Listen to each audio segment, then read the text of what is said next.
Hey folks, welcome back to the Offgrid workshop. This week we've had this Adria in the workshop. We've been doing a bunch of stuff on it. This is the Adria 670 DL Supreme, Matrix 670 DL Supreme.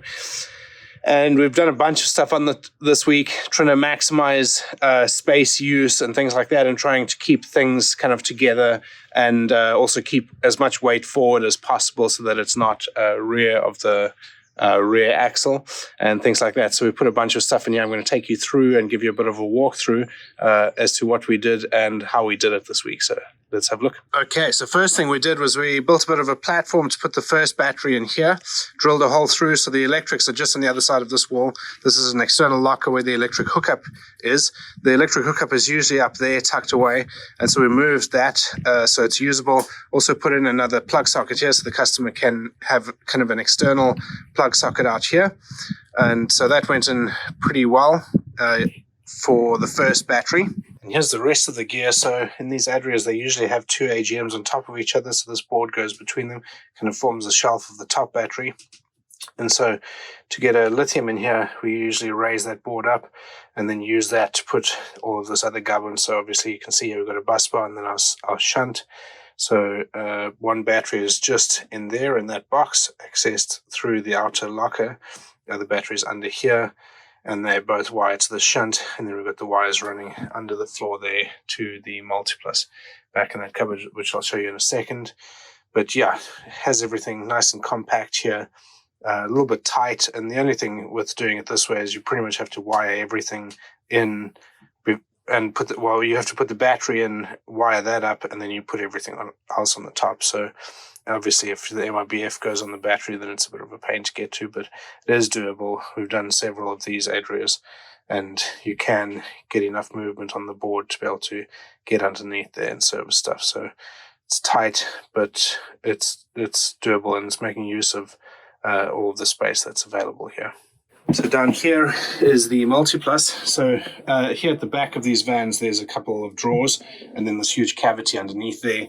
And so we've done this before on other Adrias where you're able to actually fit the multiplus just underneath the bottom drawer here. This is just a big cavity that's not used anyway, so it makes sense. It's a bit of a mission to actually get it in there just because it's so tight and it's quite deep, but it is doable.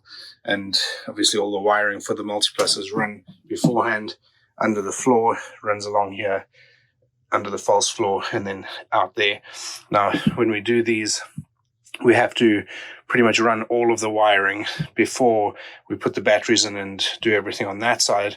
And so we kind of pull all the wires through, make sure all of that's ready to go, make sure we don't forget anything, and then we can go and put all of that stuff together, because there's no ways you'd get all this wiring through there if you had that locker there full. We also do the consumer unit and the 240 volt just because it's so tight in there where that consumer unit is. We do that all before we put everything in. And we've done it enough that we kind of know what we need to do there, so we can do that before we actually put the battery in and all that sort of stuff. These Adrias are pretty good for isolating different appliances on their own circuits rather than sharing like the fridge on plug socket circuits and things like that.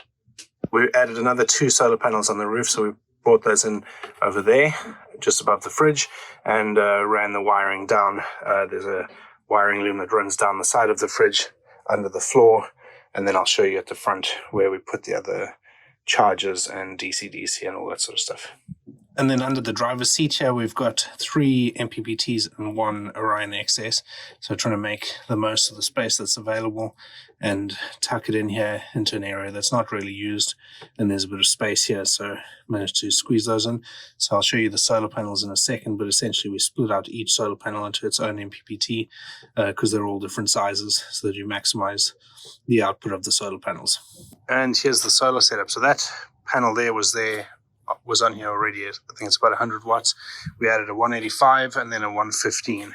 Just managed to squeeze it in. So that's basically all of the usable space here taken up by solar. Obviously, there is this front dome section here, but because of the curve, you'd pretty much only be able to get a semi-flex panel at the front here. So this obviously makes the most of the space here. And each of these panels on their own MPPT, as I mentioned, which maximizes their output. Also means that if one of them shaded, the other two still work, etc. So yeah, that's the solar setup. And we also took out two 6 kg gas flow cylinders and replaced them with two alu gas 11 kg. We had to move the regulator around a little bit so that it was above the cylinders. But yeah, got it in there. It's a bit of a squeeze, but it's maximizing the amount of space that's available. And finally, we put a plug socket here at the back of the van. So there wasn't one here before above the bed. So we ran a wire from the consumer unit and installed that. So there we go, folks, all done and pretty happy with how that turned out. It's a great van, made the most of space that was available and squeezed in a whole bunch of kit here for a pretty serious setup. Hope you enjoyed watching, and if you have any questions or anything like that, reach out to us. And of course, if you're interested in having something similar done to your van, then let us know.